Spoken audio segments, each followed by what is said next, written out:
Tony, how are you doing? I'm good. Sorry, that was pretty loud. You scared me. We are on the road. We are in your lovely Brooklyn apartment. Thank you. This is such a lovely home. Tony, I love, first off, Tony Ferraro, just a brilliant writer, sketch comedian, improviser, and lifelong friend. Yes, that's the most important thing. It is the most important thing, but obviously in this business, that's the least valuable credit I can give you. But what's so amazing is I've done this podcast now. This is like our 4th episode, I think, or maybe 5th.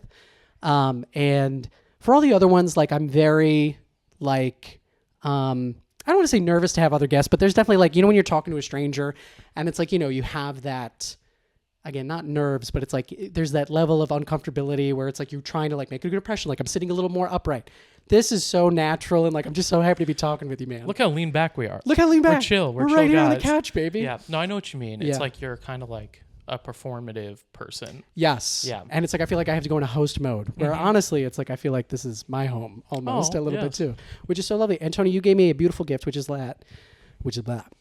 that you introduced me to comedy, man. You're the reason I'm pursuing comedy. We watched Mike Birbiglia's My Girlfriend's Boyfriend in your basement. Yeah, I think in high school or middle school. I feel like it was middle school. Yeah. And it was so funny because I remember our friend Brian, like I was enthralled. And there's that beautiful moment in the show where he's talking about the car driving away. And there's that pause. And I was glued to the TV.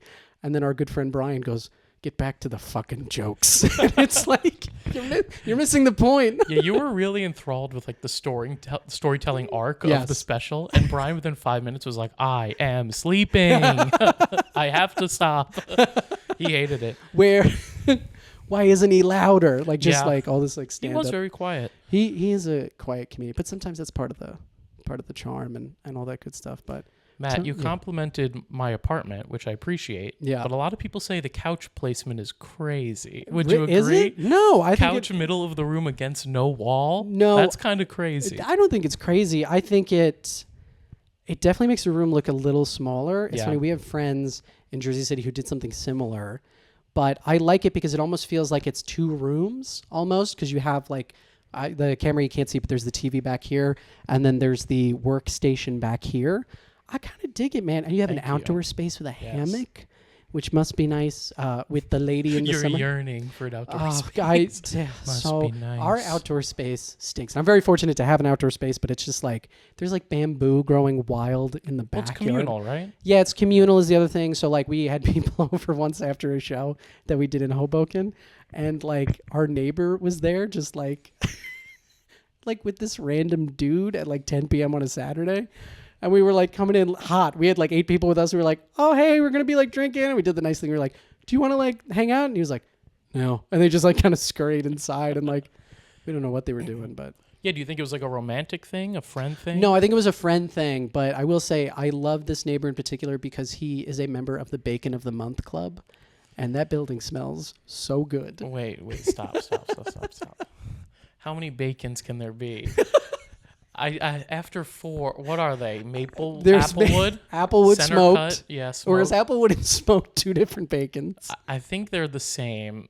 Is it broken up by cut of bacon? I guess that would also have to be a type of bacon. If we're running the Bacon of the Month Club, I think we would have to have thick cut and thinly sliced bacon as 2 different cuts. And then if you add in the Applewood smoked, that's already two types of bacon. There's regular bacon. You're at April and we're out. The club can't sustain more than 1 year. They must be sending duplicates. Duplicates or just crazy like Oreo level flavor bacons. You know how crazy Oreo is. Yes, Oreo, which like that is the one company that doesn't need to do anything. No, it's perfect. Like it's perfect cookie. It's the perfect cookie. I love Oreo so much. I'm very excited. We just got Girl Scout cookies coming soon. What's your favorite Girl Scout cookie?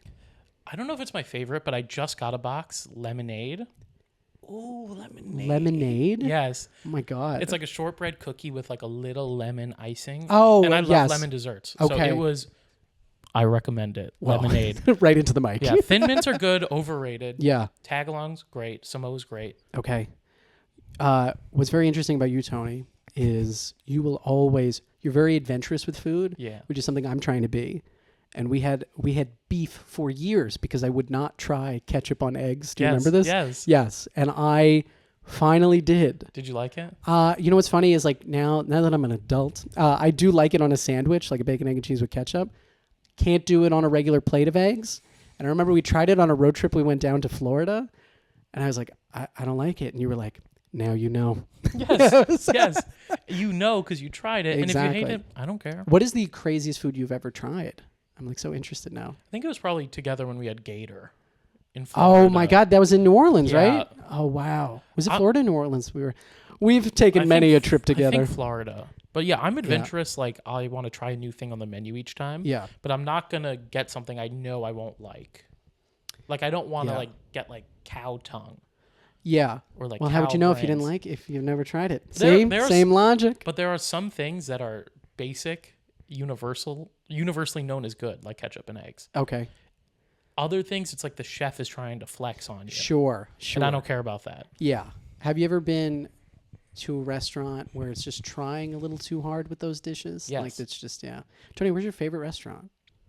I have such a hard time remembering names of any place I go.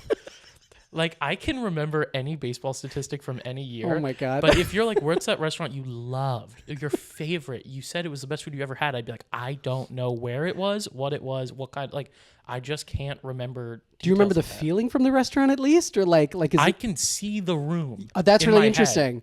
I feel like that's a way, though, of like, that must be just how your mind works then in terms of. I'm visual. Like, yeah, like you seem visual. And my girlfriend's the same way, which is that the way she thinks, and when she closes her eyes, she tells me she sees things like randomly. Does that happen to you too? No, but I'm interested. Oh yeah, that sounds kind of crazy. Yeah, I'm sorry, Taylor. No, it's okay. Totally fine. She doesn't listen, so it's fine. She's no shot. She's why would listening any to this. girlfriend listen? She gets enough of me at home. I'm no different on this podcast than I am at home.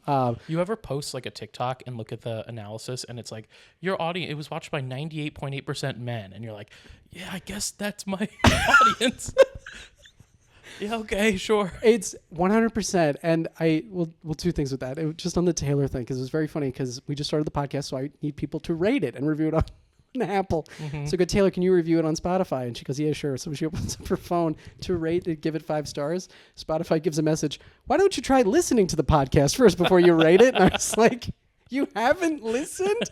She's like, no, absolutely not. I have not given this any attention. That's fair. You know what? Can't blame her. Very funny. 100%. And then what were we also talking about? We were just talking about restaurants. But before that, we were talking about ratings. Favorite restaurant, remembering, visualizing. Oh my God! But now I'm blanking. That's okay. Let's move on. Yeah, Girl Scout cookies, whatever. Girl Scout cookies. It'll come back to me. No worries, all vibes. I've been saying that recently. Yeah, no worries, no stress, all vibes. That's good. Yeah, I like that, Tony. Feel free to use it. I might. I just might, my friend. You get a look from people like, what? And he disarms them, and you're good. You say that at work? Well, we used to. And then Tony, you have a show at UCB tonight. Which, yes. Yeah. If you're listening, come out tonight. It's in 1 hour. Come out tonight, right now. Stage match. Every vote matters. Stay in line. Is that how it's a voting show? Yeah. That's fun. It just becomes whoever brings the most friends, generally. Well, yeah. I mean, but you've performed there quite a bit at UCB, right? Yeah, not too much. Not but, too much. You know, it's a nice. Yeah, I'm theater. trying to plug you here on the podcast, and you're just like shutting I'm yourself down. I'm like, Tony, you're a regular at UCB. You're like, yeah, every so once in a while. You can't brag. You can never brag. You can't listen. Where's your favorite place you've ever performed improv? Have you ever performed? This is really interesting for everybody. Have you guys been to the old Asylum Theater that used to be UCB in Chelsea? Oh, the one. I feel like I know what you're talking about. It's on the corner. That's really specific in Manhattan. It's like a push stage where it's flat and then the rows go up from 3 sides. Yes. Yeah. Best. That's really cool. A sketch there? Ooh. Yeah. Tony, I want to get to your low point today. Okay. Which is, actually, I remember we went away to college. So again, we grew up together, elementary school, middle school, high school, and then you went to University of Richmond for a while. Then you switched over to Maryland. And then after Maryland, we all kind of got a job just by happenstance in New York. I think you were the only person that got a job in Delaware. Yeah, that's correct. Right. Very good recap, Matt. Listen, just for the people at I home. didn't prep him. No cheat sheet. That's right, baby. I do my research. And what is our research? Is just me reading old text messages. If you're like, I hate it here. You know how hard that would be to find old texts from like 5 years ago that support your argument or like give you evidence as to what happened? Do you have it set in your phone where you delete text messages after a certain time? No, I keep everything. Yeah, I do too. And let me tell you, some nights at 3 a.m. in the morning, do you ever scroll back and like read some of them? No. No? I do that sometimes. Sorry, this is a complete derailment. That's okay. No, it's fine. This is the whole podcast is derailments. I started organizing all my pictures on my phone. Get by out. year. Because I was like, all of this was done so haphazardly. Yeah. If I want to look back at like what 2017 was like, I have no way of doing that. Wait, but doesn't it do it by time? Yeah, you beat me to the punchline, Matt. After I went through every year, my phone was like, do you want to look at 2016? We made it ourselves. So, yeah. Stop. How long did that take you? I did it over the course of 3 months. Every like weekend, I would do like a period of time. Stop, and nobody told you? No, because I didn't tell anybody I was doing it. Yeah, like how would that come up in conversation? But I stumbled upon when Tinder was invented. Okay. And I had screenshots of Tinder messages of me when I was like 18 or 17. Oh, no. Yeah. Oh, some of no. the worst, most incel-y things you could ever imagine. Because like you don't barely know how to use a phone. You barely know how to be a person at 17. Yeah. Now the idea that it's like you're matching with somebody who's attracted to you. Yeah. And it's like at the horniest point in your life, by the way, yes. when you're 17 years old yes. and you are, okay, will you be so brave as to share with us one or more messages that you sent on Tinder? The one that I remember, because I sent it to my girlfriend and she was laughing. It was like, hey, you're the most beautiful woman I've ever seen. And she was like, oh, that's probably not true, but thank you. And then I was like, hey, we should grab a coffee sometime. And then no response. Okay. And then I respond, by the way, do you know where I would hide a dead body if I had to?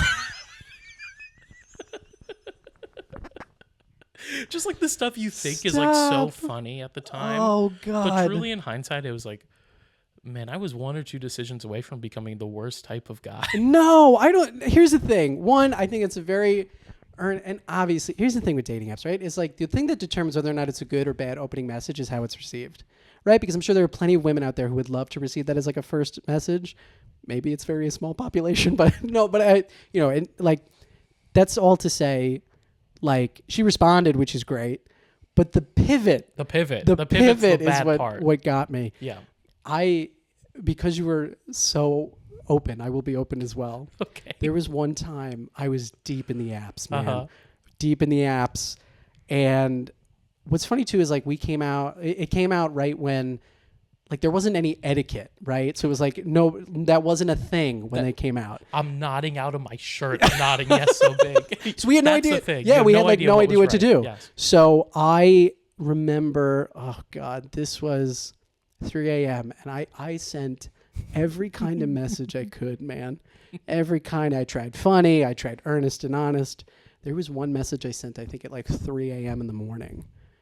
And I was like, it was something about how I was an FBI agent and I was doing this secret mission in like New York and I needed someone for like something. This long backstory. I was like, Russia's after me and I need someone to like whatever to like sound adventurous, whatever.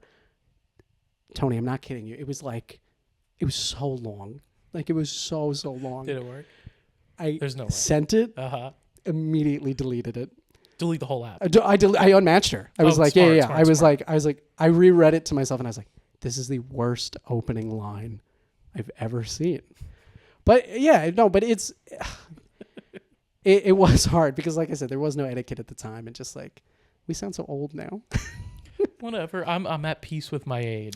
No, totally. And I am as well. And like, here's the secret too, I think, because and we're going to get back to Delaware in just a sec, but I have been thinking, because I turn 29 next week and you just turned 29. Yeah, so yeah, we're the same. And what I think is nice is like, I'm very much at this point in my life, I'm also very lucky, very fortunate.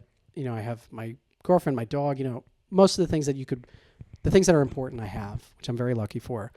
But like, this feels like the sweet spot because in what nobody tells you is like, your 20s suck. And I hate my 20s, like looking back at them. I hate the person I was, which and which I think is a good thing, because I actually just said this on the last episode as well. I heard a thing where it's like, if you were cringing at the person you were 5 years ago, that's a really good sign, because it means that you're like growing and doing whatever. But I didn't know who I was in my 20s, man. And I'm so comfortable with who I am now, that, I'm kind of at that sweet spot. I totally agree with you. Oh, where are we going? It's so funny to be saying this while you're still 28 years old. Yeah, man, my 20s. I just didn't know. You still. I know. Well, like, I'm still in them. No, I know. And it's like, yeah, it's my favorite thing in the world is Steph Brown is a very funny comedian. We're going to have her on the podcast as well. We were hanging out with this comedian. She's our age, 28.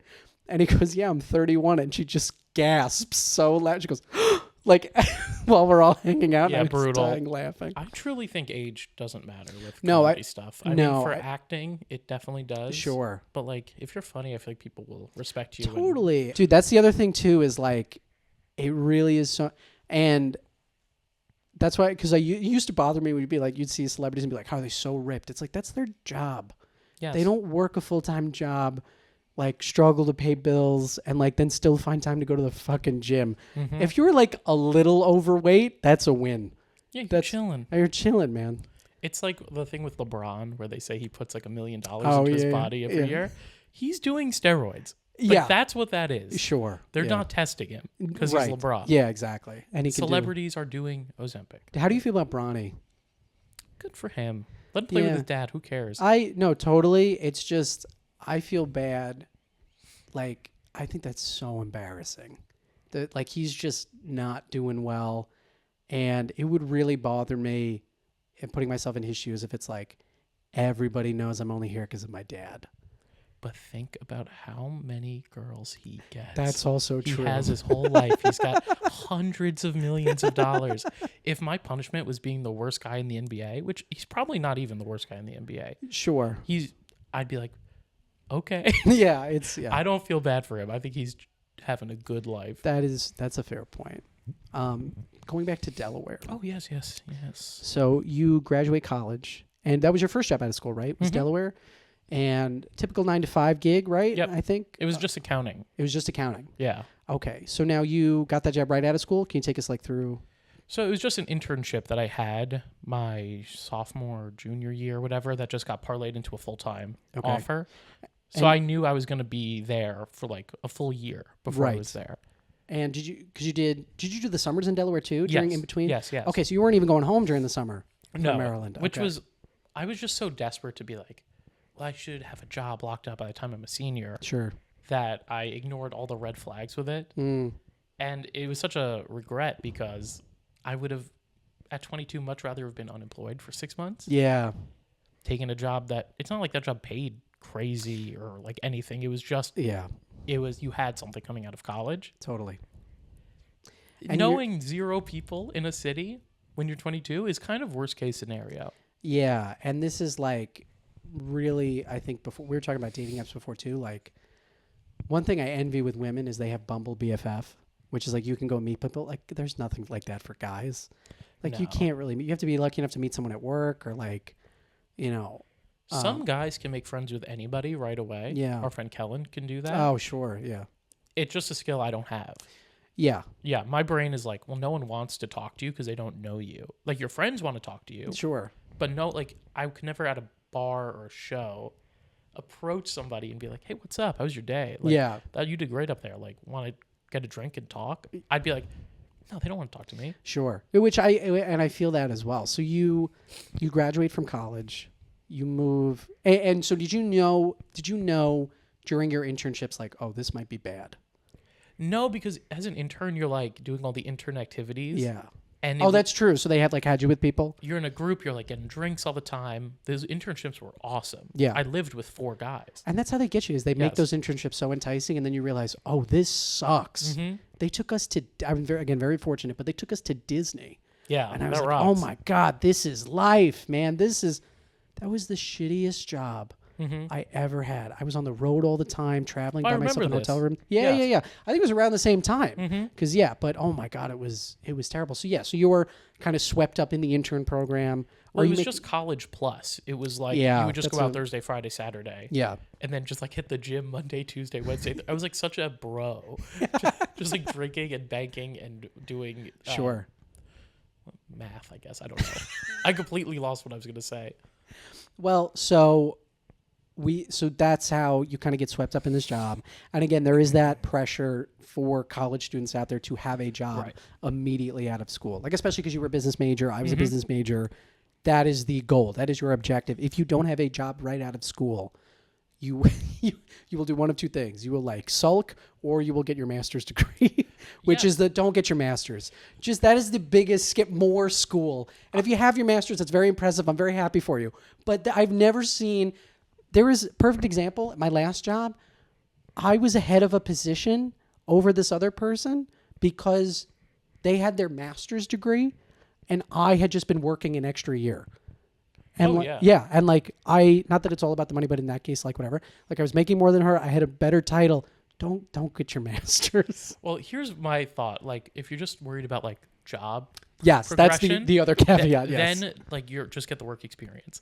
But if your goal is push off adult life as long as possible and you have the resources to get a master's, absolutely get one. If I could have just stayed at college for 2 more years to just get more of a degree and then come out and then start my life, I absolutely would have done that. Do you miss college? Yes. You do? Yes. The no hesitation your answer. Love a walkable community. Oh, that's It's like an enclosed space where there's like it's its own ecosystem. Yeah. You could walk to the food places, to the gym, to your class place, to the recreation space, and you kind of know everybody. Even at a big school, like I felt like I knew a lot of groups. That's fair. Yeah. And Maryland's beautiful. I've been to that campus. Yes, it was very nice. It's really nice. But then you become an adult and you're like, I guess I have to like travel 40 minutes to work, travel 40 minutes home. My friend lives an hour away. I loved having everything you needed 5 minutes. Did that make it harder? Was the transition from college to full-time difficult for you? Yes, but I don't think it's hard because I was living in a city by myself. Right. So there's that added factor as well. Yes. Because I remember that transition was very hard on me too. Like the job part or the just life part? The complete upheaval, right? Because college is really interesting because you go, and I remember the first 2 weeks for me, I was like crying in my bed because I didn't know anybody. And I was like, how am I going to make friends here? And by the time you leave, it's like, you know so many people. You're involved in so many different things. It's hard to say goodbye to a lot of people because a lot of times you're never going to see them again, just based on geography and stuff. And then my situation in particular was bad because I ended up having to travel for work all the time. Yeah. So it would be, we worked a lot in like San Antonio, for example. So like Sundays I would be at JFK at 3:00 for my flight, fly in Sunday, work sometimes through Friday, fly home Friday, Saturday was home, and then back at the airport on Sunday. That was awful. Yeah. I think we had a different experience, but the effect was the same. Sure. Of just being completely isolated from Well, everybody. can you talk a little bit about that, like from your perspective? Yeah. So I lived in Delaware during that 2 internships I had. Post that, I was like, well, I want to live in Philadelphia because I've heard from my time there that that's what a lot of people do, and they make the commute in 30-minute drive each way. Sure. So I was like, I'll do that so I could actually have like starting off in a city. I don't really want to live in Delaware. No shame to Delaware. I'm just from New York. I wanted to live in Philly. Yes. I feel like people from Delaware would be like, we get that. Yes. So I was driving nonstop, going back and forth to my studio apartment. Because you're in Philly? Yes. Okay. So and how long was the drive? 30 minutes, but I didn't think about traffic on the way home, so it turned into an hour. Oh, my God. I would get home at like 6:37. Yeah. And then your whole day is shot. And I also had there was no structure of like friend group or like activity or anything where I could like text a group chat and be like, hey, what's the move tonight? What are you guys doing? Like, what are we doing? Yeah. I would just like go home and be like, I guess I got to sit in bed and try to read, which I hate doing. And it was before TikTok or Instagram where you could really scroll. Right, where you I was just like looking at Bleacher Report and like articles about the Knicks over and over and over again. Right. I think I watched 160 Mets games that year. You did? I think I watched every one. I was like, I just got to watch this game. It's the only thing to take up time. I was going to say with the next thing, there's only so much Frank Ntilikina news. Was he playing during that time? Yes, and the news was, he's bad. The news was, once again, over 5 from the field. Oh, my God. Long arms, though. Long, big Wingspan. arms. That was when the Knicks were obsessed with Wingspan. Do you remember that Fizdale was the coach? So I became a big Knicks fan, admittedly, through when Julius Randle was good. That year Yeah, when they was the became first year I decent. was like, okay, I'm going to follow the Knicks now. And that just happened to be the year they got good. So I don't have the pain that other Knicks fans have, where it's like you just sat through garbage. Mm-hmm. And I look back at some of those, like Kevin Knox, who I think Deuce McBride like just pass him on the threes list or something? Oh, I don't know. Okay. But Knox, there was hope for him. And then Right, he was and such then a bust. but they traded him to the Hawks, I think, right? Yeah, we dumped him for something. Okay. Maybe Cam Reddish. Cameron. Okay. Whatever. It doesn't Yes, matter. I think no, it doesn't matter now because they're excellent. But I do want to get back to, so you're going home. It's very reminiscent of the pandemic. Did you have I guess, thinking back to like your experience of pandemic, I feel like that's what a lot of people like associate with isolation. Was it similar to that, like years later? I loved the pandemic. Truly the best time of my life was 2020 to 2021. I was living in Brooklyn. I don't know. I just snorted so loud. I don't get Tony. It was the best. A Oh. worldwide shutdown, and you were like, "This is the best thing." It's a. I can why? understand it's terrible. Of course. All that aside. All that aside, personally, I was thriving. I was working out all the time. I was playing basketball every day at the my park. God. I was living in Williamsburg. It was beautiful. Oh my God! Wait, yes, this was Yes. because we used to live near each other in Williamsburg for a month. The apartment was great. I had such like a great. You did have deal you on had a it. great spot on the water, man. My roommate who left for home for 5 months. Oh yes. So I was just chilling near the wall in the best, most beautiful apartment, God. playing basketball, having like the easiest work from home job. Yeah. It was the best. Oh my God. So now, okay. And there's no obligation socially, which I was craving social interaction from Philly. Sure. But when it's like no one's doing it, I don't feel bad. Oh, that's interesting. So in Philly, you were like obviously lonely, but at the same time you had a lot of like FOMO, like fear of missing out. Yeah, I was seeing you guys in New York being like, another night in this bar. Sure. Like having like your 22-year-old year in New York City. And I was like, I guess I gotta. Were you suffering like, did you have like a lot of depression and stuff during that time? I don't know if I would call it depression, but I sure did sleep a ton. I sure was sleeping the days away. That's what I sure was sad all the time. one and of the sleeping unofficial symptoms nonstop. of depression. You're like, I don't know if it was depression, but I did have no energy. I didn't want to do anything. The stuff I used to enjoy, nothing. There was one weekend where I just like slept like 16 hours Friday into Saturday, woke up at like 4 p.m. Yeah. and then went back to bed at like 9 and then like did the same thing for Sunday.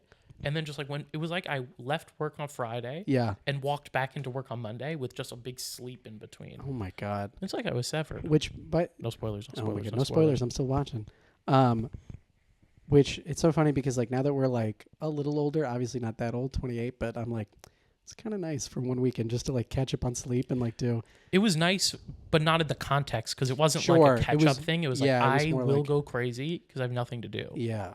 So I might as well just like rest. Oh my God. But if it did you didn't- try to do anything or was Well, it I like, started taking improv classes at Philly Improv Theater, Okay, which how was- was 1 block away, and I kept missing classes. No, Tony. Because I was like, I just can't do it today. It was down the street. Tony, this is like depression. This is No. I would go, the class I would go to, I would just murder. Sorry, Philly comedy scene. But then I would miss 2 because I was like too busy. I don't know, Yeah. literally doing nothing. You were like the guy in the class. Everyone's like, oh, he's so good. He doesn't have to come. Yeah, but then I failed like level 2 because Oh, I didn't no. show up enough. Oh God. And by that point, I had already gotten a job back in New York and moved back. Gotcha. Okay, so wait. So now you eventually do get a job back in New York. So you spent Like 8-9 months. 8 or 9 months in this period in Philly. You were not doing anything. I'm going to say you had a touch of depression. Maybe not full blown clinical, but definitely like, I guess, suffering a little bit. So just day in and day out, all you're doing, you're just going to work, going home. Are you calling people? Are you? I don't like to call, but I feel like I was texting like crazy. Which I need to address because you use yes, you use this is It's coming. Uh-oh. You used to be the worst texter I have ever met, and it drove me fucking crazy. Worst? How so? What, in the sense you, and granted, this is also coming from a person I text constantly. I am the only one in our guy friends group chat that is just constantly sending messages to the point I need to send something, no one will answer, and then I need to text everyone individually because that is the only way they will respond. So, but I remember, I think, maybe not at this time specifically, but I used to text you stuff like just to like whatever. You'd give me like 2-word answers and you'd be like, all right, we talked. And I'm like trying to start a conversation because I haven't seen you. Well, that's something I still to this day just have no patience for. Yeah. A text that's just to talk. I can't. I can't give it more than 2 responses because I'm like, oh, I'm doing my job. Oh, hey, what's up? Okay, nothing much. How about you? Same. Not doing anything. What have you been watching? It's like, I have a job. Yeah, like, it's I like, can't do this. Please, like, if it's important, I'll answer. But I can't just be chit chatting. No, of course. And I will say, and I have a theory, but I will say you've gotten so much better with that, where it's like, and to my point as well, because I will understand. You'll send me those 2 messages, then I'll respond, obviously, and then you won't respond, and I'll be like, okay, that is like our conversation. One thing I envy about you, and we'll get back to my theory in a second, but one thing I envy about you is you don't feel the need to respond to everything that the other person had just said. Whereas me, if I get like 3 texts and I haven't answered in like 3 hours or something, I will feel the need to reply to each individual idea that was presented in each text. Earlier today, I sent you like just some joke ideas, whatever. And in a beautiful way, you just said, yeah, no worries. And like that was it. And like it was fine. It was understood that like, okay, this happened hours ago. This is over. I would feel the need to be like, give you notes and like whatever. Not to say you're very generous with notes with me, but just in that context. I know exactly what you mean. There is a thing with texting where sometimes you don't respond to somebody and then something else happens outside of phone world that changes everything. Yeah. And it's like, oh, I wanted to respond to that. But now I just got to be like, hey man, like, are you okay? like what you did Saturday was crazy. Like, did you read my script? But how are you doing? Right. It's like, yeah, exactly. Like someone will get like broken up with or something. Yes. And you have like a text outstanding to them and you're like, ooh, I'm just going to bump in this. Yes. And then the other thing that gives me anxiety as well is I need to, if I haven't responded to someone, I need to, but I've like posted on like Instagram or something like that with like just trying to post like reels or something. I will feel the need to have to respond to every text message that I have outstanding before I post, because then I know those people are going to look at Instagram and be like, oh, he's on Instagram. He didn't have time to read my message, which I'm just remembering now. I still have messages I need to get back to, and I'm going to flip out. Well, to me, it's honestly like social media is me time. Texting is time I'm giving to other people. I love the way I love that outlook just on social media. You're like, this is me, my algorithm. For real. Yeah. If you're having a rough day and you're like, I need to sit down for 10 minutes and just like zonk out. Yeah. Not zonk. You know. No, but I know what you mean. Yeah. It's like, I'm just going to like look at TikToks for 10 minutes. That's not the same as like the mental effort of like responding to a text where someone's asking something of you.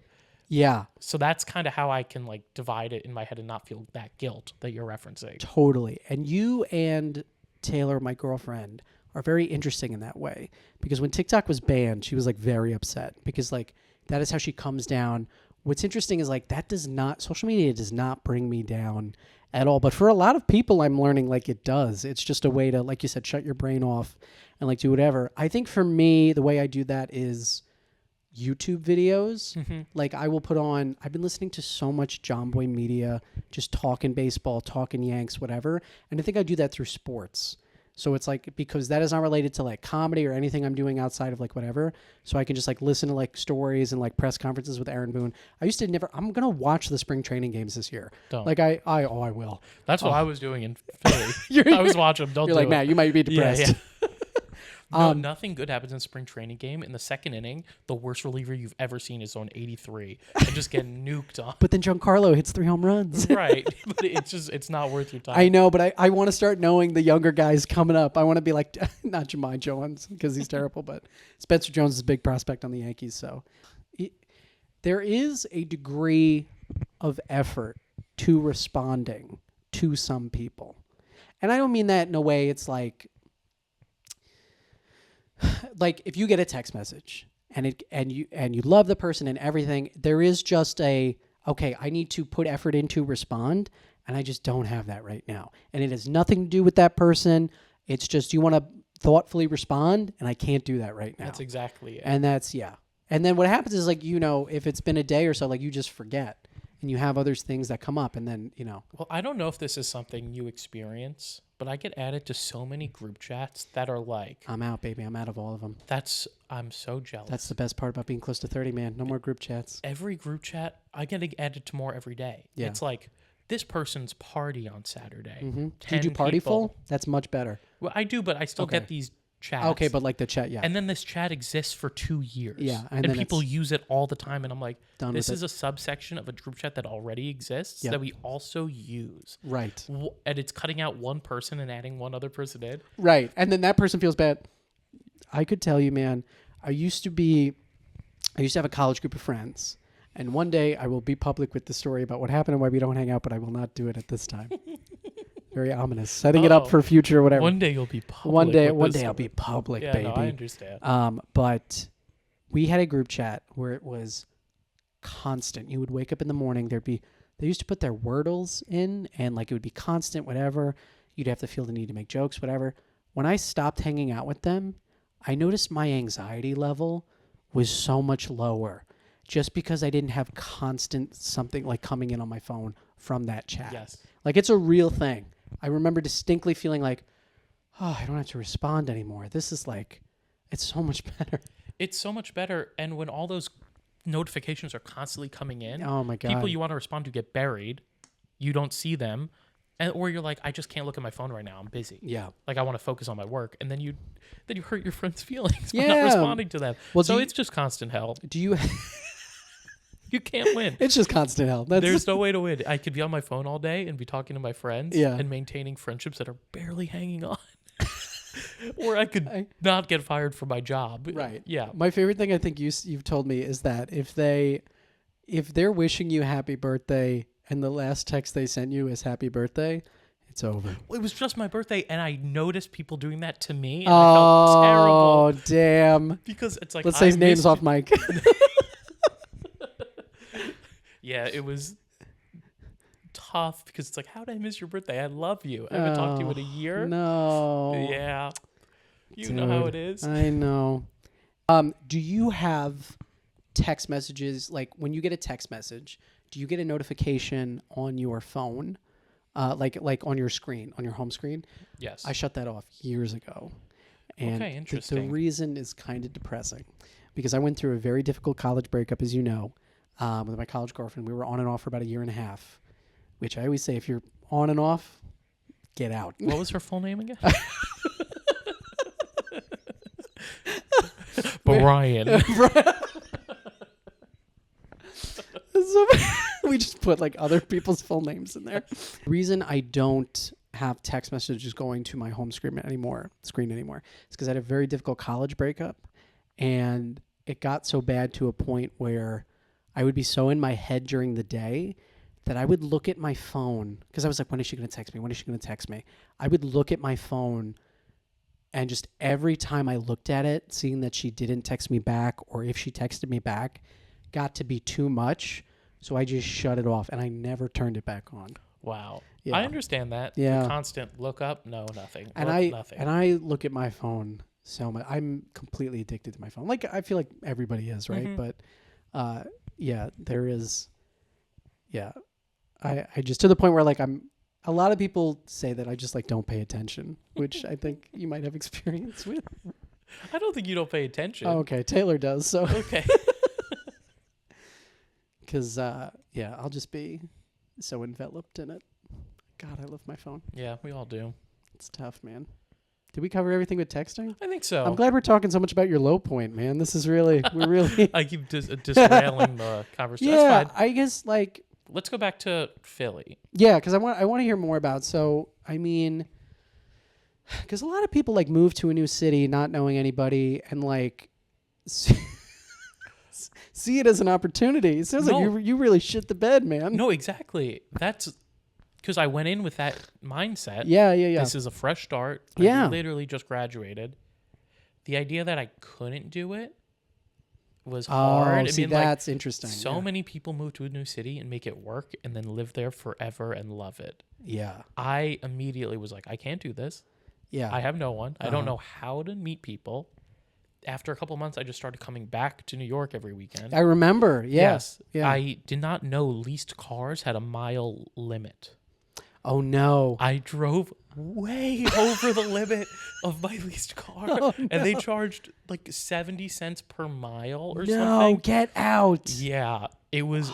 I told my dad when we were about to return it, I was like, yeah, I've been driving just back and forth. He's like, you have been driving a lot. And it was like 12,000 miles. I was at 30,000. Oh, no. How much did they charge you? I don't know. I think we traded it in and got another lease. Okay. And they cut the. Like they cut made whatever a the mileage. deal Okay, nice. Because we were getting another car with them. But it was a Mazda, right? Yes. Yeah. But when I heard that, my face dropped. It was so because I had no money. I still don't have any money. Do you remember? This is off topic again, shocker. But the conversation mobile. Yes. And it was a car with no radio and no way to play any sound at all, and the car was leaking coolant out of the bottom. So you had to make conversation. And this was conversation mobile. This was like a 2002 Volkswagen Passat. Because like we were so pumped, you were like, guys, I have a car. It was like senior year. All right, we're gonna drive with the windows down. The lamest blasting car. music. You couldn't roll down the windows. And it was just like the AC wouldn't work. It was so hot. Oh my god! It was the worst car I've ever seen. And we would get in like, all right, what are we talking about? Chipotle again. It's just silent in the car. Yeah. Oh my goodness, that was great. The conversation mobile, man. It was the ugliest color of green too. It was. No, I liked it. I mean, it was a car, man. I liked it, and you have the memory of it. I do like the memory of it. It's better. We had a friend who named their car after another friend's sister, and that's not cool. It's pretty funny. No, it's funny. No, it's really funny. Maybe I should cut that too. Who knows? Well, I just had a memory flash back to me, like when I was talking with my mom a couple weeks ago. The first day I had my license, I thought it would be funny to text her that I crashed. Oh, no. And then we went to our friend Connor's house. Yeah. And I got distracted by the friend activities. And I never looked at my phone again for another hour. Oh, no. So she sent me 40 texts and 100 missed calls. She's like, you crashed the car? Oh, my God, are you okay? No. From her perspective, her son crashed, did not stop responding. Tony, that's every parent's worst nightmare. No, it's truly And your sick. mother, I met your mother. She's the sweetest woman. Oh, my God. It's one of the worst things I've ever done to somebody. For her to be so scared about me driving. Was she mad when you left? Furious. So mad. And I brought it up to her, and she was like, I don't remember that. She doesn't? Oh, she must have blocked it out of her mind as a parent. Could you imagine screaming at somebody for hours and then not remembering it? Oh, that's really interesting. Yeah, I'm like, what's in your past? Yeah. This is nothing to you. What? That is really, and I think about that a lot, where there's so many instances where things are so vivid in your memory, and then just the other people involved are just like, I have no idea what you're talking about. That was nothing to me. Like this is gonna sound stupid. In hindsight, this probably wasn't true, but I hooked up with this girl once who told me that I made her, we'll call it 8 times. Yeah. Okay. And this is 23. That's a lie. 23-year-old me was like, oh yeah, baby. I'm the man. And we had a party that we went to in upstate New York. And I told this to 2 of our girlfriends, and they were dying laughing. They were going around to other girls at the party being like, wait, listen, Matt, say that again. And then all the other girls would laugh at me. Years later, I brought it up to them. They're like, we have no idea what you're talking about. Something that was so formative to you. And then I was like, nothing. oh my God, this is humiliating. I'm that idiot that's like believing women. Oh no. Maybe cut that. Well, maybe the worst way I've heard anyone phrase anything. That's terrible. I'm that idiot. I clicked. You gotta let me edit this episode for you. Can you imagine believing women? Like it's like. Oh my goodness. We had some great times, Tony. We did growing up. We're not. This isn't the end of the podcast. Well, that's what I loved about that pandemic era. It's our friend group was all back together drinking like true degenerates every single weekend. Yeah. And then once, I don't know if this was your experience, but I feel like once things opened back up, we were all like, hey, we're really sick of each other. Let's kind of go our separate ways a bit. I don't know if it was sick of each other. I'm trying to think like. It seemed the only time that I think about the pandemic being over is I think about it was when Biden was elected. Oh, okay. And I remember like that was when I was like, okay, I think, right? Because that was what, 2022? No. No, that was, when was Biden elected? That was 2020. 2024. No. Yeah. Not wait a minute. That just happened. Oh, yeah, I know. Hold on. I'm like losing my mind here. 2024. Biden was elected in 2020? Yeah, well, 2019 probably. Oh, 2019. And then starts 2020? No. No, because Trump was president in 2020. I don't know how this works. It must have been end of 2020 because Trump is starting 2025, so you -4 from that. So it's November 2020. Oh, my God. That's when he got elected. Was Trump not president during the pandemic? He was during the beginning. That's why you remember it. But the pandemic was 2020. Yes, but it... This is crazy. I can't believe I don't remember this. It started in, like, technically November, December, which is why it's COVID-19. Right. Then you get Trump, all that. Yeah. November, when Biden took over. Crazy that you think that's when the pandemic ended, because I feel like it went on for another year. Right. That's what I'm saying. Why do I think that? Yes. Because it was such a celebratory day. Right. I remember that. But I remember... Oh, so it wasn't that... Okay, because this is so embarrassing. I'm just putting it out there now. I do not... This is so humiliating, but we're going to leave it all in. So I remember being on the train and texting you because I was like, and I had a feeling that it would come back. I didn't know it would be like 2024, but I was like, this doesn't seem over. And I remember texting you specifically. You were like, just take the win. Like, just, it's whatever, at least for now. And you know what it was? It was that everybody was outside celebrating, that it felt like it wasn't the pandemic. Yes. But okay, so that's why I have that. First two guys doing a podcast to be Democrats. There was a woman who, Catherine Duffy, who's a very funny comedian storyteller, reposted, and she was like, posting a straight white man's podcast? How out of character. And that meant so much to have a woman's support for a podcast. Yes, it's nice. That really meant a lot. Shout out to her. Solo show's very funny.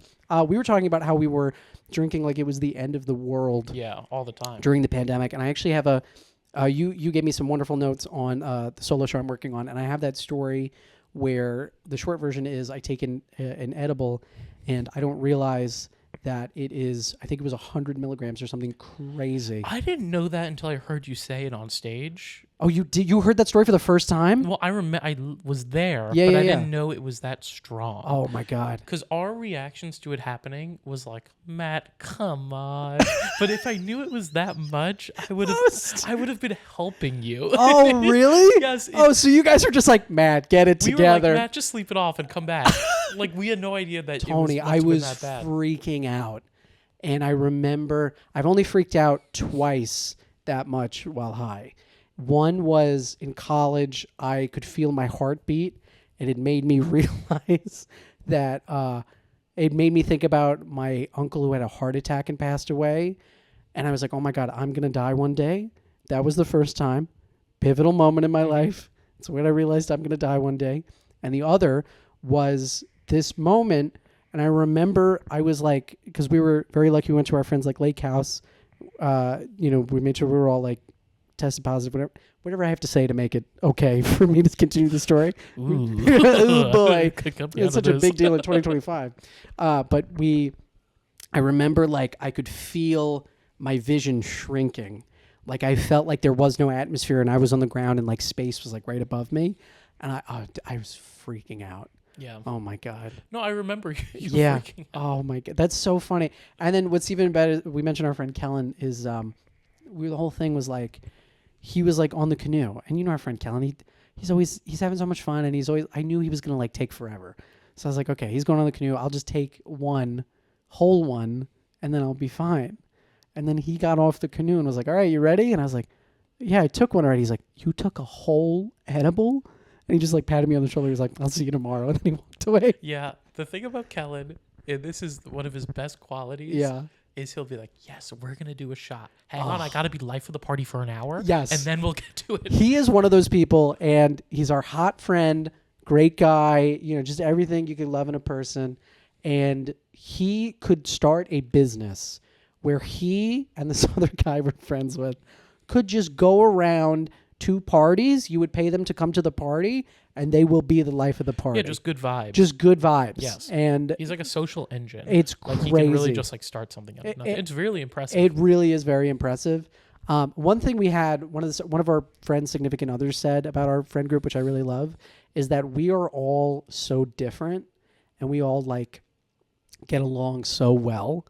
Because he's kind of that guy, and we have this other friend who's so super nice, and we have, I don't want to say that I think we're probably a little more on the introverted side, but it all kind of works. Tony, I just want to finish on, we always try to finish on this. Okay. Which is that someone who is in your position, that is maybe just graduated from school or is in a new city exploring where they don't know anybody, what is the advice that you would give them? My initial thought doesn't answer your question at all. But I'll say, Perfect. Don't do something just because you feel like you have to do it. Like I took that job because I felt like I had to do it, when every part of me was saying, you don't want to live there. You don't want to be an accountant. You don't want to like isolate yourself from your friends and family. Sure. But I just felt the pressure of like, well, you have to, this is the next step. So Yeah. I would say take the time to make the choice that's right and just skip the situation altogether. Do you think, because I think the only thing that comes to mind is like a college student is like, because I was in a similar boat too. I had my internship, and there was a part of me, I remember I was like, I hope I don't get the full-time offer just so I don't have to do this. Is there a way, I guess, like to wake up to that? Because like I feel like that's great advice and I could agree 100%, but maybe to someone who's like hears it and maybe it's not like fully resonating. Like I feel like, to your point, and maybe I'm answering this for you, but just like really listen to yourself, I think, is like a big part. Absolutely. Yeah. I knew it was stupid. Yeah. I didn't want to do it. Every part of my body was like, don't do this. But my brain was saying, this is what people do. Right. People do this all the time. Yeah. That's the big one. If your whole body is telling you not to do something and that it's going to be a bad decision, right, you're not going to put your best foot forward while you're doing it. And I'm sure, did you have parental pressure in your case as well? They weren't like, take this job over here, but my parents certainly wanted me to leave college with a job. Yeah. They Which is like, been, that's what every parent wants. And they wouldn't have been upset, but they would have been like, why did you turn that down to be unemployed? Right. Yes. Right. And I think just to that point as well, I think what I would say to someone who's in that situation, because I had parental pressure, I've been in a similar boat to you. What I learned later in life is like, be in a position where you can support yourself, obviously, and take pride in that one. That'll help you get through the day. But the other thing is too, it's like, you're the one that has to live with your life at the end of the day. It's not on them. Mm-hmm. And that's okay. It's okay to take yourself out of that, which I learned later, because I would never be doing all this if I still thought that way. Right. But yeah. An addendum on that. Yeah. Pull the plug. If you're in something you hate, yeah, and you have the ability to get out of it, yes, and the only reason you're staying is because you think that's the right thing to do, mm-hmm. take the short-term loss. I'm telling you, you will be happier. Yeah. Than forcing yourself to do something because you think that's what you should be doing. Exactly. And funny enough, we're in a similar boat because we can cut this. Was it okay if we talk about leaving the job? Yeah, that's fine. So, like you just left your job. Yes. I left my full-time job this past November. That was causing me a ton of stress, or I think it was October, whatever it is, but it was causing me a ton of stress. And, do I have the security I did with that job? No. Am I happier at least that I'm at least able to come home at the end of the day and be like, I'm pursuing the things I want to be able to pursue while I'm supporting myself? Absolutely. And what'll happen is like, if you don't know a way to figure it out, you'll be forced to figure it out, which will make you figure it out. Yes, exactly. So it often feels like you're on like a racetrack. Yeah. With everyone that you're friends with. Yeah. And as you're going, no one's telling you all the bad stuff that's happening to them. Yeah. You feel the bad stuff happening to you. Sure. You go, well, they're all going forward at the same pace. Yep. I can't be the one who takes myself out and resets. Yeah. Just reset. No, Just reset. take a reset if you can. And I love that analogy too, because it might feel like it's a circular racetrack and you're all running the same race. It's different races, baby. Well, yeah. I mean, like learning about like generational wealth and all that stuff that Oh, I've yeah, learned that's about in the last few years. Yeah, It's which is like it's not the same at all. It's actually really different, and we should never be comparing ourselves. Oh my God, never, because you have no idea what some of the advantages other people have, and compare and despair. Wow. Yeah, that's one. Gary Goldman tweeted that or Compare posted about and it. despair. Compare and despair. And I forget who originally said that, but that's a good one. Tony, tell the people where they can find you. You can follow me on Instagram at Anthony Ferraro 7. You can follow me on TikTok at the same handle. Love it. That's it. That's it. Well, your sketch group, Little Boy Evil, right? Yes. You can find us Little Boy Evil on Instagram. And They have amazing TikTok. sketches. Love them. Great group of guys. Great group of comedians. Tony, thank you so much for doing the podcast. Thank you for having me. Absolutely. It was a lot of fun. Well, here's to hoping we left you a little higher. Thanks, Tony. Thank you. All right.